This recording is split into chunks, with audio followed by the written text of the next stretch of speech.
House Resolution 1051 by Representative Ralston of the 7th, Jones of the 47th, Williams of the 168th, Howard of the 124th, Frazier of the 126th, and others. Whereas news of the passing of Representative William Quincy Murphy is received with deep regret by this body, and whereas the life led by this distinguished gentleman rendered him dear to the hearts of his family, friends, colleagues, and fellow citizens alike, and whereas Representative Murphy was born in Atlanta, Georgia, and reared in Edgefield County, South Carolina. He was a graduate of North Carolina A&T State University, where he earned a Bachelor of Science degree in economics. He was a president and chief executive officer of Quincy Murphy & Associates, an affiliate of the Allstate Insurance Company, and had been in the insurance and financial services business in Augusta since 1979. And whereas Representative Murphy had a history of community and civil service, he was a chairman of the Augusta Richmond County Communities and Schools. He was a member of the Augusta National Associations of Life Underwriters, the Georgia Association of Black Elected Officials, the National Conference of State Legislators, State Treasurer of the Georgia Legislative Black Caucus, the Rotary Club of Augusta, the Augusta chapter of the American Red Cross, and the former chairman of the Augusta Richmond County Legislative Delegation. And whereas he was an executive secretary and training officer of the Augusta Association of Basketball Officials and a member of the Southern Intercollegiate Athletic Conference Basketball and Football Officials Association and the Optimist Club of Richmond County. He was a board member of the Augusta Richmond County Coliseum Authority, Care Management Consultants, CSRA Business League, Inc., CSRA Economic Opportunity Authority, Inc., and the United Way of Central Savannah River Area. And whereas on his first offer for public office in 2002, Representative Murphy was elected to the Georgia General Assembly as a state representative from House District 97. In 2004, he was unopposed for re-election to the reapportioned new House District 120. In the House of Representatives, he served on the Higher Education, Insurance, Transportation, and Appropriations Committees. Representative Murphy also chaired the Georgia House Democratic Caucus Higher Education Policy Committee. And whereas Representative Murphy was a member of Augusta's historic Tabernacle Baptist Church, where he was a deacon, trustee ministry chairman, and a church treasurer. He was married to the former Linda Diane Dunton, with whom he had 2 children, Jennifer Alicia and William Quincy III. And whereas while in life he commanded the esteem of his fellow Georgians, in his death we mingle our sympathies with the grief of his family, friends, and fellow citizens. Now therefore be it resolved by the House of Representatives that the member of this body honor the life and memory of the late Representative William Quincy Murphy and express their deepest regret at his passing. The chair is going to ask the members of the Augusta-Richmond County delegation to join us at the foot of the podium.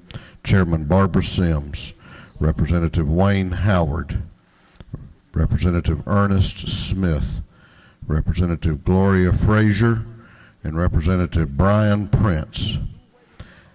And in addition to that delegation, the chair will also ask the following to join us up here. Representative Virgil Flood, the minority leader of this House, Leader Stacey Abrams, the Minority Caucus Whip, Representative Hughley, Representative Tyrone Brooks, Representative Ben Harbin, Representative Al Williams, Representative Mac Jackson, and the Dean of the House, Representative Calvin Smyrie. Promulgate the democratic process, then you ought to do what? Do away with runoffs altogether. I'm going to take a minute. And I know the senator from the 5th is going to come up here and have some things to say about the complex issues. But I want to say this. I came to this House with Quincy Murphy, as I did with Calvin Hill, and came to love Quincy very much over the years. Quincy was a solid rock. He was quiet in his work, in word and demeanor. I once thought maybe that was just his nature, till I found out that he hung out with Al Williams, which explained he probably couldn't get a word in edgewise. But although he was quiet, he was powerful, and the fruit of his labor bore that out.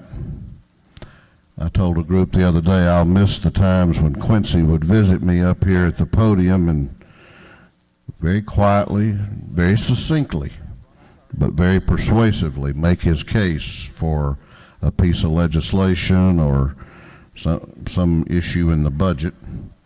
And he was always guided by what was best for the community that he served, because he really loved Augusta and Richmond County. And to him, service was an honor and a trust that I think he always regarded as something very, very special, as we should. The family has asked that we show a video, and at this time I'm going to ask that the video be displayed. Well, Quincy Murphy was the first friend and relationship I developed in this town 25 years ago. He came by my office when I was just named the head basketball coach and athletic director at Augusta College within 2 days of my appointment, and introduced himself and took me to lunch in his 280Z. There was never a time that I didn't see Quincy. He met me with these words. He would say, "Clint Bryant, my friend, how's Trish and the girls doing?" And he would always say that. And so I'm losing a great friend, but I know one thing is that Quincy lived life the way it should have been lived, and he knew the Lord, and he was a very blessed individual. He'll be greatly missed in our community from a lot of different standpoints. Quincy Murphy was a man that whatever he told you on Monday, you know it was the same on Friday. He was like 6 o'clock, he was straight up and down, and he was indeed a great statesman, not only for our community, but for the state of Georgia and our nation in which we live. He was a wonderful person. Obviously, he was a great community servant, but for me, with Clear Channel Media Entertainment, he was a great business partner. He was a great friend. That's probably what I miss most. I think that I can't remember an occasion when I called him and said, "I need your help," be it professional or personal, that he didn't, try to help me. And when he couldn't help me, he said, "Let's pray about it." So I really, it's a great loss. I'm sure that all of you knew how much he loved clothes, because he was always as dapper as could be. But he would always tell me, he said, I'm going to quit coming when you're there, he said, because you make me spend too much money. And so he'd call every now and then, and I'd pick up the phone and answer, and he'd say, "Smitty," and I knew it was Quincy as soon as I heard his voice. And he said, "What days are you off?" And I told him, I said, "Well, I'm off on Wednesday, Thursday, and Friday." He said, "I'm going to come over those days." He said, "I can save a lot of money that way." But I was telling him this one situation that I was going through, and Quincy does, he listened, very attentively, and he said to me, he said, "Sharon, I'm gonna tell you something that I tell many people. All I need you to do is sit back, think about what you want to do, and forge on." And so whenever I would see him, I would do like this, because that was our thing, forge on, so that was pretty interesting. We just got to talking and found out we had a lot of the same interests, a lot of the same goals. He was interested in sports, I like sports, and we had some real good conversations along the way. But what I found out about him was that he was willing to reach out and make a friend when in those types of situations. Maybe most people don't do that, but he really made an effort to be a friend, and as a result of that, we communicated right regularly with each other. He would call me for advice, I'd call him for advice. It is a substantial loss for me personally, and I can't help but in some ways look at this personally, but the loss for the community is monumental. And I think that we as a community have to come together and attempt to fill the void that would be Quincy Murphy. We are honored to have with us today from the Murphy family, his wife Diane, daughter Jennifer Morgan, her husband Tavares Morgan, the son Quincy Murphy III, and a number of aunts, cousins, and other family members and friends. I hope you will join with me now in expressing a tribute to the service of our friend, Representative Quincy Murphy. We're basically for those Americans living abroad who would, in our case, be Georgia residents, not South Carolina residents or Oregon residents or these other states that have this. They have folks automatically given a second ballot because in this day and age, it's so easy to just have that runoff ballot printed on a computer. And you can just hit print screen, fill out your runoff ballot, mail it in, and you've cut the mail time in half of getting those ballots to and back from those overseas people, from our soldiers serving overseas, whether that's in Korea or Afghanistan or Germany or wherever. You cut that in that time in half. It's my honor to introduce to you now Diane Murphy. Good morning to the Speaker of the House, the members of the chamber. Just want to say that I know that my husband loved you all as much as I think you all loved him. And I know that I miss him, but I know that he's in a better place now.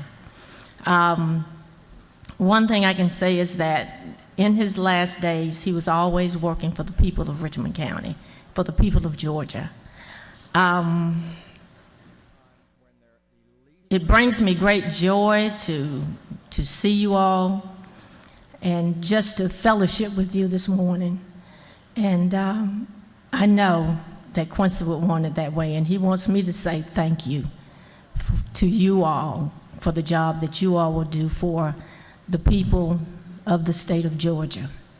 And so I say to you, God bless America, and God bless God bless the United States of America. Thank you.